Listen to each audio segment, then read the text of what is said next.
today. I cannot travel 50 kilometers outside the Abuja city limits without armed escort. And where is this nation's capital? Kaduna, which is more or less the capital for the military infrastructure. You can't travel there by road. You can't travel there by air. You can't travel there by rail. And in this country today, you would think that the only problem Nigeria has, Yele Sowore, Nnamdi Kanu, Igboho, these are the problems of Nigeria. Vast part of Nigeria have become ungovernable for the Nigerian state. People are paying taxes to bandits who are actually terrorists. But they are still talking as though but Bishop Kuka was fishing facts out of fiction.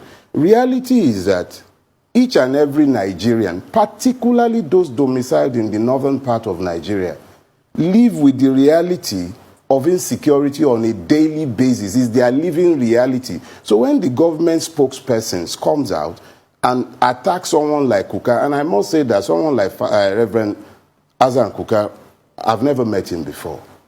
But he's one of those people, you might disagree with him, and I do have a lot of disagreements with his position sometimes, especially in his belief that you can somehow reform this place without doing a root and branch thing with it.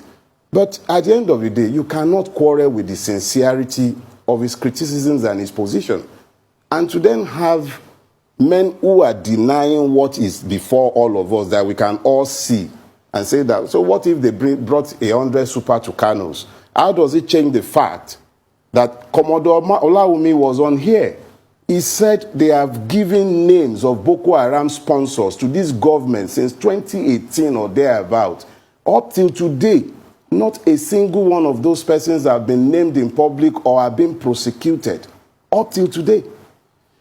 The UAE handed the list of Boko Haram sponsors to our Attorney General. What has he done with it? But he was very quick to start talking about the sponsors of Sunday Igboho. They were quick to begin to slam terrorism charges on Yele Sowore. Look, the reality is that this government is not interested in fighting banditry because it is complicit in the mess. It pains me that I'm being forced to quote a person like General Abacha. But I do recall him saying something to the effect that if insurgency goes beyond the 24-hour band, the government is involved.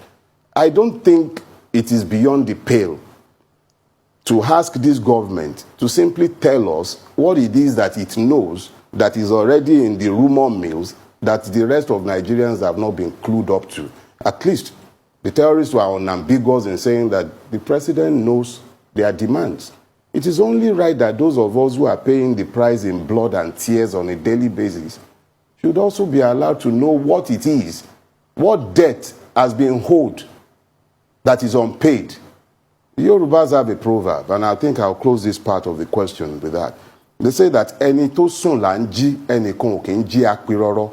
You do not wake the person who is pretending to be asleep. The only thing this government has done successfully for 7 years is to pretend to be securing the lives and properties of Nigeria.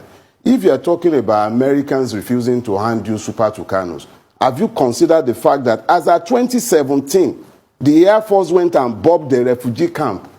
These are all the kind of atrocities that the Americans look at beyond their own narrow, selfish interests to justify withholding security systems from us, because we have an appalling human rights record, especially our armed forces.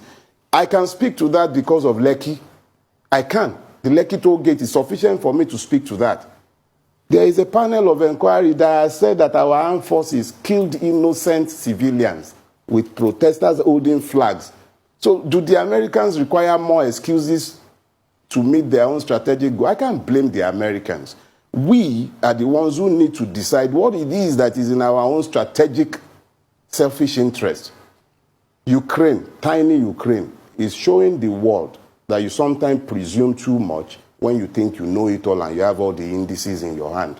The way we are, the president and the entire security forces, and I cannot blame the security forces because they take their cue from the commander-in-chief. The commander-in-chief is complicit in this mess.